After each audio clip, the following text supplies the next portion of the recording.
Apreciados colegas, soy Julio Torales, médico psiquiatra, profesor adjunto de psiquiatría de la Universidad Nacional de Asunción, en Paraguay, investigador del Consejo Nacional de Ciencia y Tecnología y miembro de honor de la Asociación Mundial de Psiquiatría. Hoy voy a hablarles del proyecto ADASIA, abordando la depresión y la ansiedad en pacientes cardíacos iberoamericanos.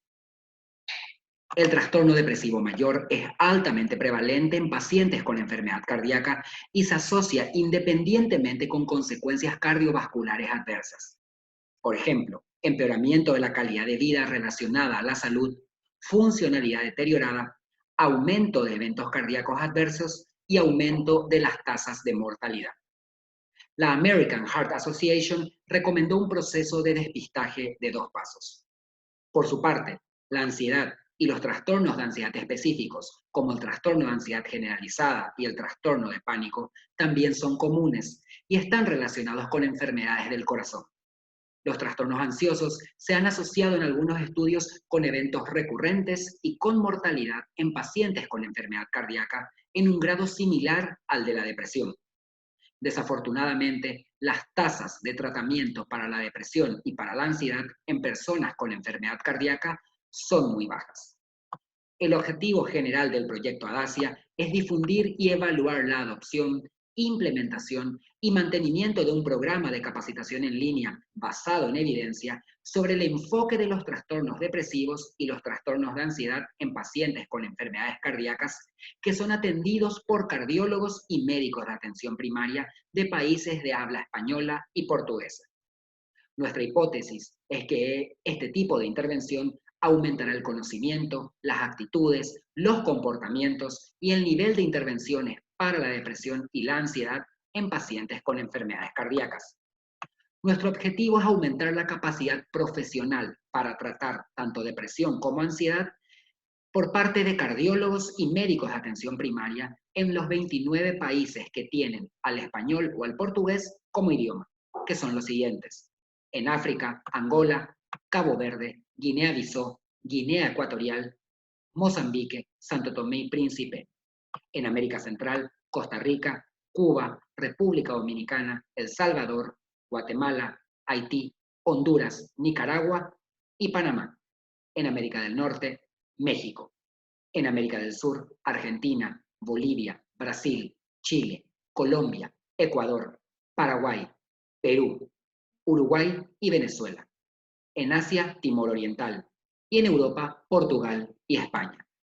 Estimamos que nuestra intervención puede beneficiar a aproximadamente 230.000 pacientes, incluidos todos aquellos que han sido tratados por médicos cardiólogos y médicos de atención primaria.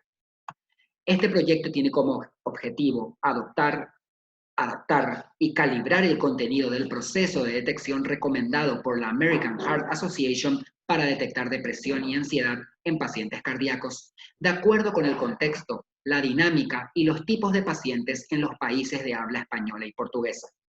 Con este enfoque, que optimiza el trabajo previo realizado en los Estados Unidos de América, pretendemos cubrir la falta de programas de capacitación específicos en portugués y en español. Este proyecto utilizará 3 componentes principales: capacitación online, un kit de herramientas online y una aplicación web con inteligencia artificial para el diagnóstico de depresión y ansiedad. Hoy comenzamos la primera de esta serie de capacitaciones y vamos a enfocarnos de esa manera en el despistaje de la depresión y la ansiedad.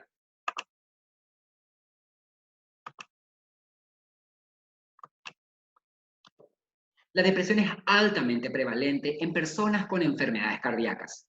Está independientemente asociada con peores condiciones cardiovasculares, con un empeoramiento de la calidad de vida relacionada a la salud, con peores resultados funcionales, con aumento de los eventos cardíacos adversos y con aumento de la tasa de mortalidad de los pacientes afectados. Por ejemplo, en pacientes con enfermedad coronaria se estima que hasta un 20% tienen una comorbilidad con depresión. Y esa es una cifra alarmante en cuanto a los problemas que lleva adelante esta comorbilidad. La depresión asociada a enfermedad cardiovascular genera peores resultados y más pobres resultados funcionales en los pacientes, con una mayor limitación de su calidad física, de su actividad física y una peor calidad de vida para los pacientes. Por ejemplo, en aquellos pacientes que tienen con enfermedad cardíaca, que tienen depresión como comorbilidad, se ha visto que tienen una tasa de aproximadamente 2 veces más de riesgo de desarrollar un evento cardiovascular adverso. Y esta tasa es similar a la observada para factores de riesgo más clásicos o convencionales, como por ejemplo una insuficiencia cardíaca con una alteración de la fracción de eyección del ventrículo izquierdo o con la propia diabetes como comorbilidad. Existe una relación causal para estos eventos adversos. La primera tiene que ver con que hay una relación entre la presencia del diagnóstico de depresión, ya sea diagnosticado a través de una entrevista clínica o a través de una escala de síntomas autoinformados por el paciente, con mayores resultados funcionales negativos en estos pacientes. Existe también una relación entre la dosis-respuesta para eventos cardíacos, puesto que se ha visto que incluso síntomas depresivos leves presentes en pacientes con enfermedad cardiovascular se han asociado a peores resultados funcionales y aumento de la mortalidad en estos pacientes.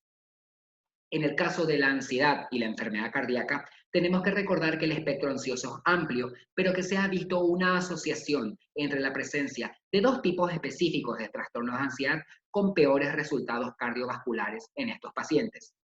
Estos dos tipos específicos son el trastorno de ansiedad generalizada y el trastorno de pánico, los cuales están asociados a un peor resultado funcional en pacientes con enfermedad cardíaca. La relación mejor documentada ha sido con el trastorno de ansiedad generalizada, puesto que se ha visto mayor recurrencia de eventos cardíacos y una mayor mortalidad. Todo esto se ha traducido en desenlaces negativos para estos pacientes. Los niveles que hemos observado son niveles de resultados cercanos a los de la depresión. Un metaanálisis que incluyó a aproximadamente 250.000 pacientes que estaban inicialmente sanos, encontró que a mayor ansiedad había también mayor probabilidad de enfermedad cardiovascular y que este efecto fue independiente de los hábitos biológicos, demográficos y de salud que tenían los pacientes. Este efecto tampoco era atribuible al trastorno de estrés postraumático. Principalmente estaba asociado al trastorno de ansiedad generalizada. ¿Cómo hacemos rápidamente un despistaje o un rastrillaje de depresión? La American Heart Association recomienda un enfoque o un seguimiento de 2 pasos. Utilizar primero la escala Patient Health Questionnaire de 2 ítems. En el caso de que esta escala salga positivo, irnos a su versión de 9 ítems. Y de esa manera vamos a tener una casi seguridad de que el paciente tiene una alta probabilidad de depresión. La Patient Health Questionnaire de 2 ítems hace 2 preguntas específicas a los pacientes, específicamente sobre sus síntomas en las últimas 2 semanas. Le preguntamos al paciente, en las últimas 2 semanas o durante las últimas 2 semanas, ¿qué tan seguido le han afectado cualquiera de los siguientes problemas? Y le pedimos que el paciente marque con una X o con una raya cuál es la respuesta más apropiada a la pregunta. La primera pregunta es poco interés o placer en hacer las cosas, y la segunda es si se ha sentido decaído, deprimido o sin esperanzas. Las preguntas pueden ser respondidas con una valoración de 0 a 3, siendo 0 para nada, 1 varios días, 2 más de la mitad de los días y 3 casi todos los días. Cuando el paciente contesta estas 2 preguntas, utilizamos los puntos de corte recomendados para ver si el paciente requiere o no pasar a la segunda fase de evaluación con el Patient Health Questionnaire 9. Entonces, el primer punto de corte, si el paciente obtiene 3 puntos o más, es un punto de corte óptimo y podemos recomendar que el paciente ya pase a ser evaluado con la versión de 9 ítems de la Patient Health Questionnaire. Algunos autores hablan que si utilizamos un punto de corte de 2, vamos a tener una sensibilidad más alta, mientras que otros autores hablan de que el punto de corte de 4 nos va a dar una mayor especificidad. Pero lo recomendable aquí es utilizar un punto de corte de 3, es un punto de corte óptimo y nos permite pensar que el paciente debe ser evaluado por las siguientes 7 preguntas que, sumadas a las 2 preguntas que le hicimos previamente al paciente, ya configuran el Patient Health Questionnaire de 9 ítems. En este cuestionario le seguimos preguntando al paciente otras preguntas que son: dificultad para dormir o permanecer dormido, o ha dormido demasiado, se ha sentido cansado o con poca energía, con poco apetito o ha comido en exceso, se ha sentido mal con usted mismo, o ha sentido que es un fracaso o que ha quedado mal con usted mismo o con su familia, si ha tenido dificultad para concentrarse en cosas tales como leer el periódico o ver televisión, si ha estado moviéndose o hablando tan lento que otras personas lo han notado, o por el contrario, si ha estado muy inquieto o muy agitado, que se ha estado moviendo mucho más de lo normal. Y por último, si ha pensado que estaría mejor muerto o se le ha ocurrido lastimarse de alguna manera. Estas 7 preguntas más se suman a las 2 anteriores que conformaban los 2 ítems del Patient Health Questionnaire de 2 ítems, y ahí sacamos la sumatoria total. Para el Patient Health Questionnaire de 9 ítems, si tenemos una puntuación total de 0 a 4, podemos afirmar que el paciente no tiene depresión. Si tenemos una puntuación de 5 a 9, podemos hablar de una depresión ligera. Entre 10 a 14 puntos ya hablamos de una depresión moderada, y entre 15 a 27 puntos estamos frente a una depresión grave. Para cada tipo de diagnóstico y de puntuación, existe algún tipo de conducta que podemos ofrecer al paciente. Por ejemplo, si tenemos una puntuación de 0 a 4 sin depresión, el paciente no requiere de tratamiento.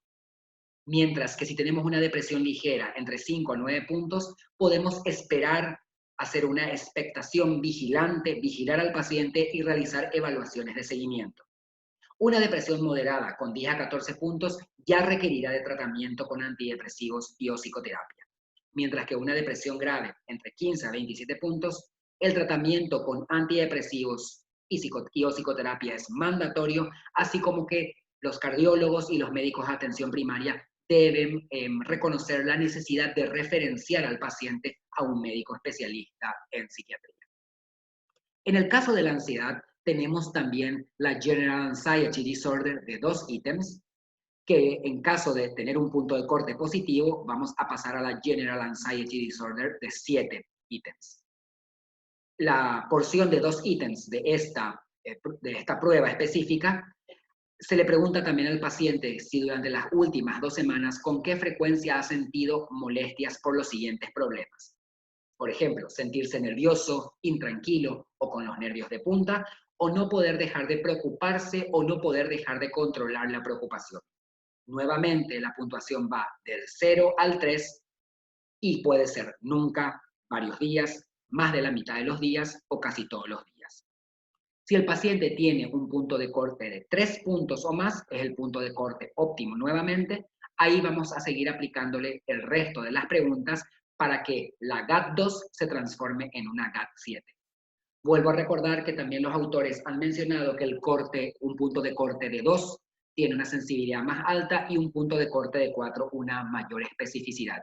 Pero a los efectos de este proyecto del despistaje de la ansiedad, recomendamos un punto de corte de 3.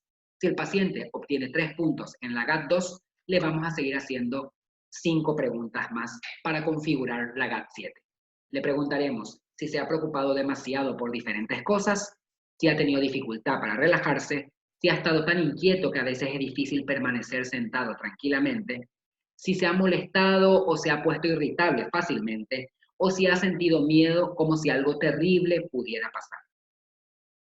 Y luego, al hacer la sumatoria total del puntaje, vamos a encontrar los puntos de corte. Antes se consideraba que un punto de corte de 10 en la GAT7 era considerado muy sugestivo de ansiedad, pero en los últimos años los autores como Plummer y colaboradores han visto que un punto de corte de 8 tiene una sensibilidad más alta, y en ese momento vamos a indicar una evaluación adicional para verificar el tipo específico de trastorno de ansiedad, ya sea trastorno de ansiedad generalizada, trastorno de pánico, fobia social o trastorno de estrés postraumático con el concurso de un médico especialista para que de esa manera podamos iniciar el tratamiento adecuado.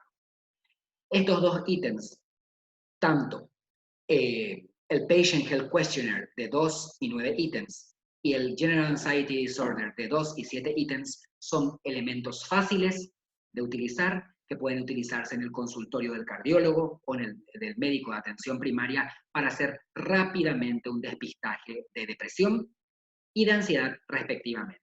Sabemos que la presencia de depresión y de ansiedad puede realmente dificultar el tratamiento de los pacientes con enfermedad cardíaca y puede hacer que peores resultados funcionales afecten a nuestros pacientes. Y no solamente resultados funcionales, sino un terrible aumento de la mortalidad. Por eso animamos tanto a los médicos cardiólogos como a los médicos de atención primaria que utilicen en sus consultas diarias este tipo de herramientas que, valga la redundancia, vuelvo a recalcar, son fáciles de utilizar y tienen especificidad y sensibilidad alta para poder hacer despistaje de estos trastornos mentales que pueden llegar a ser muy complejos y dificultar la vida de nuestros pacientes. Muchas gracias por haberme escuchado hoy. Espero que podamos seguir en contacto en este tipo de charlas y conferencias a medida que vamos capacitándonos todos juntos en línea para mejorar la salud, tanto física como mental, de los pacientes con enfermedad cardíaca en Latinoamérica. Muchas gracias por escucharme y seguimos oportunamente en contacto.